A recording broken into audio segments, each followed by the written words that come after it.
آج کے اس تفصیلی جائزے میں آپ سب کو خوش آمدید۔ انسان جو بھی کام کرتا ہے اس کے پیچھے آخر اس کا اصل مقصد کیا ہوتا ہے، یہ سمجھنا ہمیشہ سے ہی ایک بہت بڑا اور دلچسپ معمہ رہا ہے۔ تو آج ہم ایک انتہائی گہرے فلسفیانہ اور مذہبی متن کی روشنی میں اسی راز سے پردہ اٹھانے کی کوشش کریں گے۔ تو چلیں بغیر کسی تاخیر کے سیدھے اپنے موضوع کی گہرائی میں چلتے ہیں۔ اب ذرا اس بنیادی سوال پر غور کریں، کیا کوئی واقعی کسی دوسرے انسان کا ذہن پڑھ سکتا ہے؟ ظاہر ہے اس کا جواب نہیں ہے، لیکن پھر بھی ہمارے ہاں ایک بہت عام سی عادت پائی جاتی ہے کہ ہم کسی کے بھی ظاہری اعمال کو دیکھ کر بس جھٹ سے اپنی رائے قائم کر لیتے ہیں۔ ہم یہ سوچتے ہی نہیں کہ اس کے اندرونی حقائق یا نیتیں کیا ہیں۔ تو یہ سوال دراصل ہمیں یہ سوچنے پر مجبور کرتا ہے کہ کیا واقعی صرف کسی کے ظاہری ایکشنز کو دیکھ کر اس کے دل کا حال جانا جا سکتا ہے؟ یقیناً بالکل نہیں۔ اور بالکل یہی وہ پوائنٹ ہے جہاں سے ہمارے آج کے اس شاندار تجزیے کی مضبوط بنیاد پڑتی ہے۔ تو سب سے پہلے بات کرتے ہیں ہمارے پہلے حصے کی، جو ہے اعمال کی بنیاد۔ یہاں جو بات سب سے زیادہ توجہ طلب ہے وہ یہ ہے کہ یہ بنیادی نبوی روایت کسی بھی عمل کی اصل ویلیو کو سختی کے ساتھ اس کے پس پردہ موجود مقصد کے ساتھ جوڑ دیتی ہے۔ یہاں ہجرت جیسی ایک بہت بڑی اور کٹھن تبدیلی کی مثال دی گئی ہے۔ ذرا سوچئے، بظاہر دو لوگ بالکل ایک جیسی مشقت اٹھا کر ایک ہی راستے پر سفر کر رہے ہوں گے، لیکن اگر ایک کا ارادہ صرف دنیاوی فائدہ حاصل کرنا یا شادی کرنا ہے تو اس کی اتنی بڑی قربانی کا وزن صرف اسی محدود دنیاوی حد تک رہ جائے گا۔ یعنی عمل کا ظاہری سائز یا مشقت نہیں، بلکہ اس کے پیچھے چھپی ہوئی اندرونی نیت ہی اس کا حتمی فیصلہ کرتی ہے۔ سچ پوچھئے تو یہ ایک اکیلا تصور انسانی سوچ کے دھارے کو مکمل طور پر بدلنے کی طاقت رکھتا ہے۔ اب بڑھتے ہیں دوسرے حصے کی جانب، یعنی ظاہری اعمال اور پوشیدہ نیتیں۔ یہاں ہمیں ایک بہت بڑا اور واضح تضاد نظر آتا ہے۔ ایک طرف تو وہ ظاہری اعمال ہیں جو ہر آنکھ بڑی آسانی سے دیکھ سکتی ہے، اور دوسری طرف وہ پوشیدہ نیتیں ہیں جو صرف اور صرف انسان کے دل میں دھڑکتی ہیں، اور اصل محرک در حقیقت وہی ہوتی ہیں۔ یہ فرق اس بات پر زور دیتا ہے کہ محض ایک فزیکل ایکشن کا مشاہدہ کرنے سے ہمیں اس چھپے ہوئے مقصد کے بارے میں بالکل کوئی رہنمائی نہیں ملتی جو اس عمل کو اس کی اصل اہمیت بخشتا ہے۔ کوئی شخص باہر سے کتنا ہی اچھا یا برا کام کیوں نہ کر رہا ہو، اگر ہم اس کے ارادے کو نہیں سمجھتے تو عمل کی اصل حقیقت کبھی سامنے آ ہی نہیں سکتی۔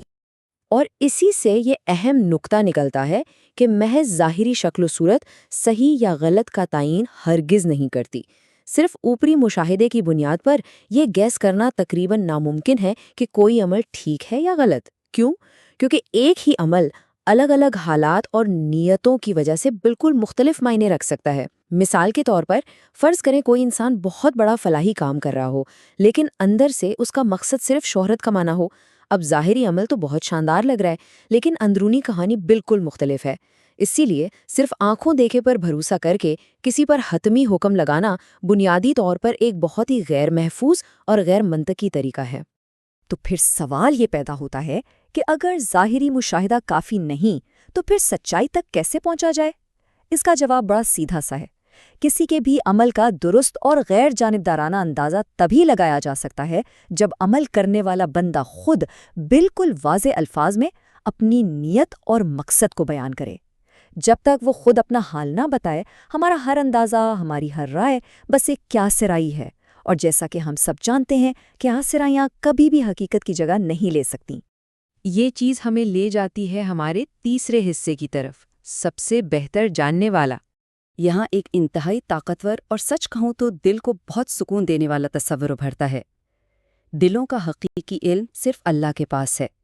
چونکہ صرف اور صرف خالق کائنات ہی انسانی دل اور اس کی گہرائیوں میں چھپے مقاصد کو پوری طرح جانتا ہے، تو کسی بھی دوسرے انسان کو پرکھنے یا اس کی نیت کا ثبوت مانگنے کا بوجھ عام انسان کے کندھوں سے مکمل طور پر ہٹ جاتا ہے۔ دلوں کو پڑھنا انسانی دائرہ کار سے بالکل باہر کی چیز ہے۔ اس حد کو تسلیم کر لینا ہمارے ذہنی سکون اور معاشرتی ہم آہنگی کے لیے بہت ضروری ہے۔ اس الہامی حقیقت کو مان لینے سے ایک زبردست عملی نتیجہ نکلتا ہے۔ کسی بھی فرد پر یہ بالکل لازم نہیں ہے کہ وہ ہر وقت اپنے ہر قدم اور اپنی ہر نیت کی صفائیاں دنیا کے سامنے پیش کرتا پھرے۔ جب حتمی فیصلہ کرنے والی اور نیتوں کو جاننے والی ذات صرف ایک ہے تو پھر انسانوں کے سامنے بار بار خود کو جسٹیفائی کرنے کی کوئی ضرورت ہی نہیں رہتی۔ یہ تصور انسان کو اس فالتو سماجی دباؤ سے پوری طرح آزاد کر دیتا ہے۔ اب آتے ہیں اپنے چوتھے اور آخری حصے پر، پوچھنے کی آداب۔ روزمرہ کی زندگی میں جب بھی کسی دوسرے کے اعمال کے بارے میں تجسس پیدا ہو تو حسن ظن کا یہ خوبصورت تصور ایک بہت ہی زبردست اخلاقی ڈھال کا کام کرتا ہے۔ حسن ظن کا مطلب کیا ہے؟ ہمیشہ اچھا گمان رکھنا، پازیٹیو سوچ اپنانا اور دوسرے کو شک کا فائدہ یعنی بینیفٹ آف دی ڈاؤٹ دینا۔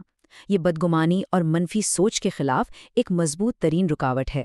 یہ ہمیں سکھاتا ہے کہ جب تک کوئی بات 100% ثابت نہ ہو جائے تب تک ہمیں معاملے کی پازیٹیو سائیڈ ہی دیکھنی چاہیے۔